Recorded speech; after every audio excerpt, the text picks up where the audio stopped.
आइए फिर से आपको नरेशन के वीडियो की ओर लेकर चलते हैं, जिसमें अभी आपने इसके पहले जो है नरेशन के बारे में जाना कि नरेशन यानी स्पीच के दो पार्ट, एक रिपोर्टिंग वर्ब एक डायरेक्ट स्पीच और दूसरा इनडायरेक्ट स्पीच। डायरेक्ट स्पीच को इनडायरेक्ट स्पीच में बदलने के रूल्स को ही हम नरेशन के रूप में जानते हैं। इसके कुछ पर्टिकुलर रूल्स हैं कि डायरेक्ट स्पीच को इनडायरेक्ट स्पीच में बदलते समय हमें किन नियमों का पालन करना चाहिए या किस तरह से किस प्रोसेस में हमको उसे बनाना चाहिए। इसके लिए हमने पहले की वीडियो में आपको बताया, यहाँ थोड़ा रिवाइज करवाना जरूरी है ताकि आप आगे की चीज़ों को अच्छे से समझ सकें। तो आप देख रहे हैं कि हमने बताया था कि स्पीच डायरेक्ट स्पीच को इनडायरेक्ट स्पीच में बदलते समय सबसे पहले जरूरी होता है कि डायरेक्ट स्पीच के दो भाग होते हैं। एक होता है रिपोर्टिंग वर्ब और दूसरा होता है रिपोर्टेड स्पीच। रिपोर्टिंग वर्ब को पहचानने के लिए वह पार्ट डायरेक्ट स्पीच का वह पार्ट जिसमें कहने वाला या रिपोर्टर मौजूद है, उस पार्ट को हम रिपोर्टिंग वर्ब कहते हैं, और जो रिपोर्ट की गई बात है उसे रिपोर्टेड स्पीच कहते हैं। रिपोर्टिंग वर्ब को रिपोर्टेड स्पीच के सेंटेंस के अनुसार बदलते हैं और रिपोर्टेड स्पीच को रिपोर्टिंग वर्ब के अनुसार बदलते हैं। रिपोर्टिंग वर्ब को बदलते समय दो बातें ध्यान देनी होती हैं कि रिपोर्टिंग वर्ब में एक तो वर्ब का परिवर्तन और दूसरा कॉमा और इन्वर्टेड कॉमा का परिवर्तन किया जाता है। जैसे यहां पर एक सेंटेंस हमने दिया है, Ram said to me I have completed his work today. ये सेंटेंस आप देख रहे हैं, ये डायरेक्ट स्पीच में है। इस डायरेक्ट स्पीच को जब चेंज करेंगे तो सबसे पहले हमें यह ध्यान देना है कि पहले रिपोर्टिंग वर्ब को चेंज करना है, फिर रिपोर्टेड स्पीच को चेंज करना है। रिपोर्टिंग वर्ब को चेंज करने के लिए हमने पहले बताया है कि रिपोर्टिंग वर्ब में ये पार्ट जो वर्ब का है इसी को चेंज करना होगा, और ये जो कामा और इन्वर्टेड कामा है इसके स्थान पर कोई ना कोई कंजक्शन प्रयोग किया जाता है जो रिपोर्टेड स्पीच के सेंटेंस के अनुसार होता है। यहाँ रिपोर्टेड स्पीच का सेंटेंस एसरेटिव सेंटेंस में है, तो एसरेटिव सेंटेंस में रिपोर्टिंग वर्ब को बदलने के लिए रूल बता दिया गया है कि सेड टू को टोल्ड में और कॉमा इन्वर्टेड कॉमा के स्थान पर कंजक्शन दैट का प्रयोग करना होता है। अर्थात आप इतनी जो है प्रोसीजर आप हल कर सकते हैं क्योंकि आपके पास इसका जो है रूल उपलब्ध है। तो सबसे पहले इसी को हम चेंज कर लेते हैं। ये है राम सेड टू को चेंज करेंगे तो होगा told me comma inverted comma के स्थान पर दैट। ऐसा क्यों हुआ? क्योंकि ये एसरेटिव सेंटेंस में है। अब जैसे ही हम रिपोर्टेड स्पीच को चेंज करने के लिए चलते हैं तो रिपोर्टेड स्पीच को बदलते समय तीन चीजों को रिपोर्टेड स्पीच में देखना जरूरी है। सबसे पहला है पर्सनल प्रोनाउन, दूसरा है टेंस और तीसरा है वर्ड्स एक्सप्रेसिंग नियरनेस। आप इसे देखें, इसमें प्रोनाउन कहां हो सकता है, पर्सनल प्रोनाउन कहां हो सकता है, फिर टेंस को देखें, फिर जो जिस जगह मिलता जाएगा उसे हम वहां चेंज करते रहेंगे अकॉर्डिंग टू द रूल। जैसे सबसे पहले पर्सनल प्रोनाउन की भी वीडियो आपको उपलब्ध करवा दी गई है। पर्सनल प्रोनाउन में आपने देखा कि पर्सनल प्रोनाउन तीन होते हैं, फर्स्ट पर्सन के प्रोनाउन, सेकेंड पर्सन के pronoun and third person pronoun. First person के प्रोनाउन को रिपोर्टिंग वर्ब के सब्जेक्ट के अनुसार, सेकेंड पर्सन के प्रोनाउन को रिपोर्टिंग वर्ब के ऑब्जेक्ट के अनुसार और थर्ड पर्सन के प्रोनाउन को नो चेंज। इस प्रक्रिया को आप अच्छे से देखें। यदि कोई कॉन्सेप्ट क्लियर ना हो तो आप वीडियो को दोबारा देखें जो पहले बनाई गई है, पार्ट 1 नरेशन पार्ट 1। अब फिर इसको आगे हल करते हुए देखेंगे कि सबसे पहले आई फर्स्ट पर्सन का प्रोनाउन मिला। आई फर्स्ट पर्सन का प्रोनाउन रिपोर्टिंग वर्ब के सब्जेक्ट के अनुसार बदलेगा। रिपोर्टिंग वर्ब का सब्जेक्ट राम, राम को चेंज, आई को चेंज करेंगे राम के अनुसार। राम मीन्स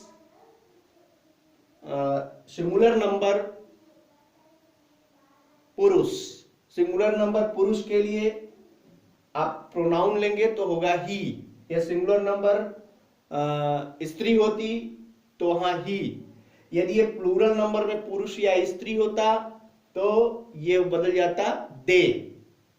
इस तरह से इसके नाउन के नंबर के अनुसार ही हम यहां पर्सनल प्रोनाउन चेंज करेंगे या बदलेंगे। तो आई गया, आई पहुंचा राम के पास तो ये बदल गया ही में। आगे बढ़ते हैं तो आप देख रहे हैं यहां एक टेंस है, क्योंकि ये कोई सेंटेंस यदि आपके सामने है तो निश्चित रूप से उसमें कोई ना कोई क्रिया होगी और वह क्रिया किसी न किसी टेंस को इंगित करती है। अगला रूल है टेंस परिवर्तन का ही रूल है, जिसे आप यहां समझें। अभी मैंने यहां तक की वीडियो आपको बना दी है, इसलिए इसको हमने समझाना उचित समझा। अब आप आगे पहले ये समझें कि टेंस को बदलते समय हम क्या करते हैं। तो टेंस को बदलने के 3 नियम होते हैं। आइए हम इसे फिर से लेके चलते हैं टेंस को। टेंस परिवर्तन के नियम आप ले सकते हैं, rules to change tenses, tense को बदलने के नियम। रूल नंबर 1, इसे आप समझ लें कि रिपोर्टेड स्पीच के टेंस को रिपोर्टिंग वर्ब के टेंस के अनुसार होता है। अर्थात एक टेंस इसमें होगा और एक टेंस इसमें भी होगा, क्योंकि ये ऑलरेडी एक टेंस सेंटेंस है, इसमें भी एक टेंस होगा, और ये भी एक सेंटेंस है, इसमें भी एक टेंस होगा। अब इसके टेंस का परिवर्तन हमेशा रिपोर्टिंग वर्ब के ही टेंस के अनुसार होगा। तो आप ये समझते हैं कि टेंस 3 होते हैं, और 3 टेंस में present tense, past tense, future tense. अर्थात ये भी 3 टेंस में हो सकता है और ये भी 3 टेंस में हो सकता है। तो पहले हमें इसे चेक करना है कि किस टेंस में है। तो टेंस को समझने के लिए आपको टेंस का चार्ट समझना बड़ा जरूरी है। इसके लिए मैं कोई एक वीडियो दूंगा, या आप हमारे ट्रांसलेशन की वीडियो में जाएंगे तो ट्रांसलेशन बनाने के जो नियम बताए जाएंगे उसमें टेंस का एक चार्ट मैं आप सभी को उपलब्ध करवाऊंगा, ताकि आप ये पहचान सकें कि किस टेंस की पहचान कैसे और किस क्रिया के अनुसार की जाएगी। तो सबसे पहला है कि टेंस यदि रिपोर्टिंग वर्ब, आप लिख भी सकते हैं कि यदि रिपोर्टिंग वर्ब प्रेजेंट टेंस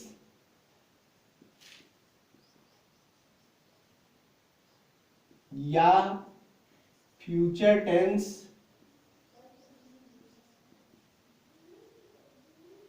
में हो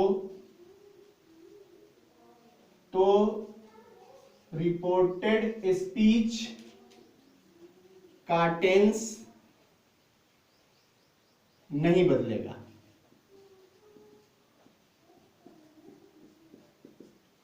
आपने क्या जाना यहां पे कि यदि रिपोर्टिंग वर्ब का टेंस प्रेजेंट टेंस या फ्यूचर टेंस में हो। प्रेजेंट टेंस या फ्यूचर टेंस को आप यहां क्लियर कर लीजिए। प्रेजेंट टेंस के भी 4 पार्ट होते हैं और फ्यूचर टेंस के भी 4 पार्ट होते हैं।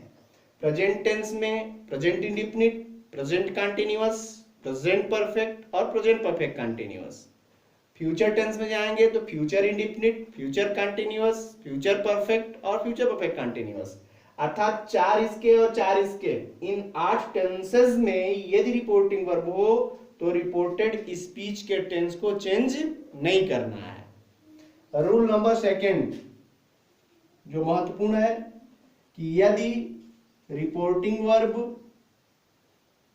पास्ट टेंस में हो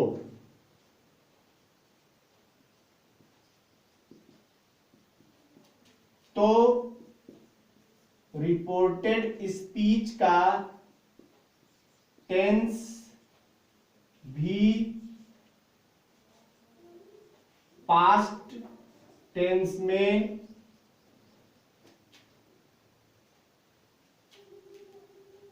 बदल दिया जाएगा।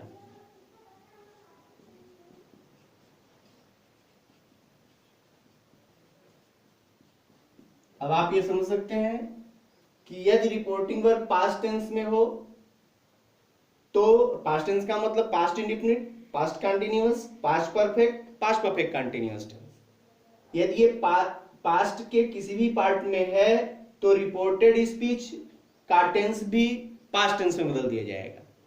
और ये बदलते समय में ध्यान देना होगा कि रिपोर्टेड स्पीच जिस टेंस में होगा उसी टेंस का पास्ट टेंस बनाया जाएगा। अब आप ये समझने का प्रयास करें कि हर टेंस का अपना एक पास्ट टेंस बनता है। जैसे मैं बता दूं, प्रेजेंट इंडिफिनिट को पास्ट इंडिफिनिट टेंस में, प्रेजेंट कंटीन्यूअस को पास्ट कंटीन्यूअस टेंस में, present perfect past perfect tense में, प्रेजेंट परफेक्ट कंटीन्यूअस को पास्ट परफेक्ट कंटीन्यूअस टेंस में। इसके अलावा अब आप पास्ट टेंस में चलें तो पास्ट इंडिफिनिट को पास्ट परफेक्ट टेंस में, और पास्ट कंटीन्यूअस को पास्ट परफेक्ट कंटीन्यूअस टेंस में, और पास्ट परफेक्ट और पास्ट परफेक्ट कंटीन्यूअस को चेंज नहीं किया जाता है। इसके बाद फ्यूचर टेंस में जाएंगे। माना कि यहां फ्यूचर टेंस हो तो फ्यूचर टेंस में महत्वपूर्ण होता है मॉडल ऑक्सिलरी विल या शैल। तो विल है तो वुड और शैल है तो शुड। अपने बंद हो गया, चालू हो गया 11 मिनट था, 15 सेकंड पे रुक गया। तो इस प्रकार से अब आप देख सकते हैं कि फ्यूचर टेंस में विल को वुड में और शैल को शुड में चेंज कर देते हैं। मॉडल ऑक्सिलरी में, मॉडल ऑक्सिलरी को भी यहां पे आप समझ सकते हैं कि मॉडल ऑक्सिलरी में कैन हो तो कुड, मे है तो माइट में बदल दिया जाता है। इस तरह से आप ये दूसरा देख सकते हैं दूसरे में कि यदि रिपोर्टिंग वर्ब पास्ट टेंस में है तो रिपोर्टेड स्पीच का टेंस भी जिस टेंस में होगा उसी का पास्ट टेंस बना दिया जाएगा। इस प्रकार अब आप इसको हल कर सकते हैं। इसमें हल करने के लिए आप देख रहे हैं कि आई को मैंने चेंज कर लिया है। यहाँ हैव यानी ये हैव के साथ वर्ब का थर्ड फॉर्म यदि किसी सेंटेंस में हो तो वह प्रेजेंट परफेक्ट टेंस होता है, और प्रेजेंट परफेक्ट टेंस का पास्ट टेंस करेंगे तो वो पास्ट परफेक्ट टेंस में होगा। मींस पास्ट परफेक्ट में अब क्या होता है, तो पास्ट परफेक्ट में हैज या हैव का हैड हो जाता है और वर्ब का थर्ड फॉर्म ही रहता है। तो यहां हो जाएगा ही हैड कंप्लीटेड।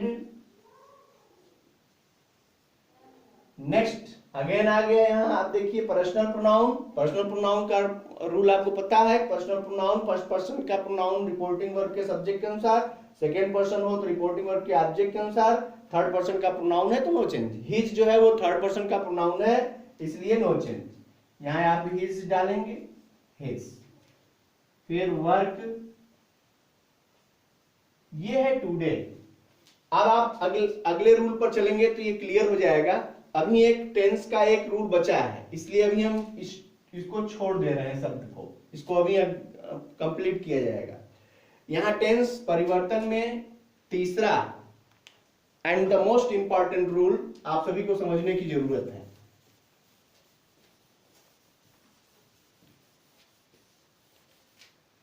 तीसरा रूल ये है कि यदि रिपोर्टिंग वर्ब पास्ट टेंस में है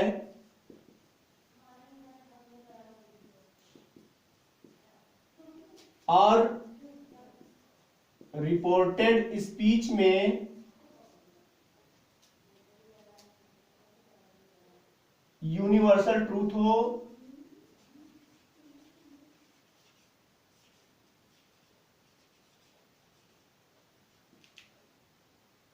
ये फर्स्ट सेकेंड है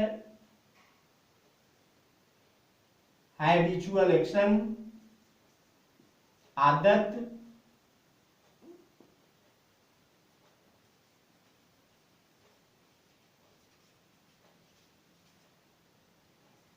थर्ड है हिस्टोरिकल इवेंट्स,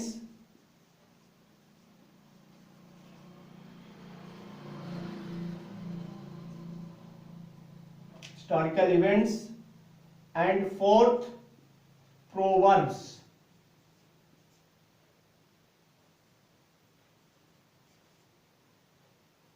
ये चार चीजें हों तो टेंस या तो रिपोर्टेड स्पीच का टेंस नहीं बदलता।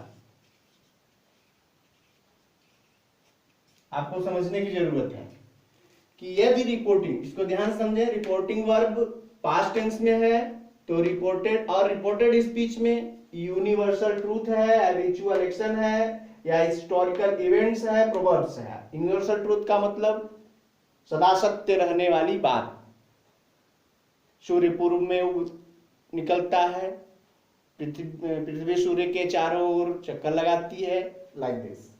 हैबिचुअल एक्शन यानी कोई आदत हो, जैसे कुत्ता भौंकता है।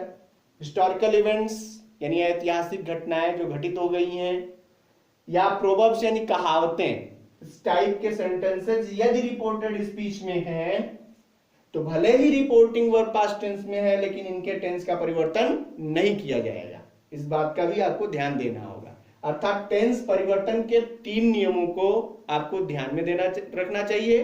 पहला ये कि रिपोर्टिंग वर्ब पास्ट टेंस में हो तो रिपोर्टेड स्पीच को भी पास्ट टेंस में बदल दीजिए। दूसरा ये कि रिपोर्टिंग वर्ब प्रेजेंट टेंस या फ्यूचर टेंस में हो तो रिपोर्टेड स्पीच के टेंस को नहीं बदलेंगे। तीसरा ये कि रिपोर्टिंग वर्ब पास्ट टेंस में हो और रिपोर्टेड स्पीच में यूनिवर्सल ट्रूथ, हैबिचुअल एक्शन या हिस्टोरिकल इवेंट्स और प्रोवर्ब्स हो तो भी इनके टेंस का परिवर्तन नहीं करेंगे। That's all. इसके बाद आगे आप चलेंगे अगला नेक्स्ट रूल है द वर्ड्स एक्सप्रेसिंग नियरनेस, जिन्हें हम हिंदी में कहते हैं निकटता सूचक शब्दों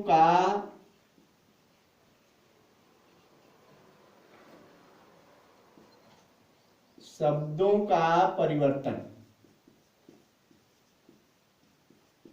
ओके, निकटता सूचक शब्द कौन कौन से होते हैं इनको आप एक चार्ट बना लीजिए। इनको चार्ट के माध्यम से देख सकते हैं कि दिस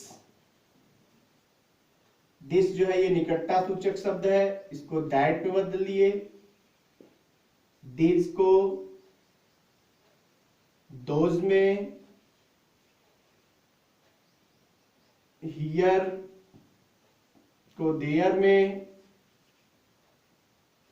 एगो को बिफोर में, टुडे को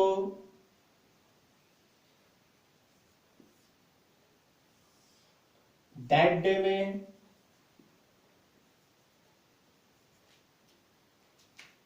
टू नाइट को दैट नाइट में,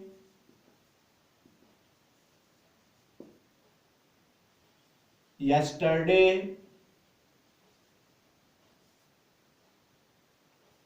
को द प्रीवियस डे में,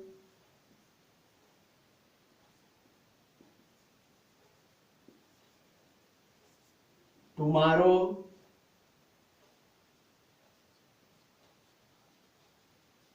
द नेक्स्ट डे।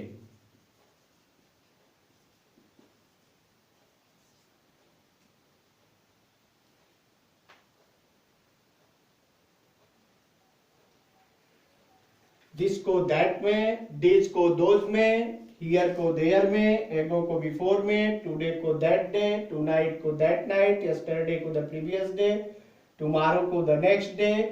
इनके अलावा और भी लास्ट वीक, लास्ट डे को the previous day, previous week में बदल देते हैं।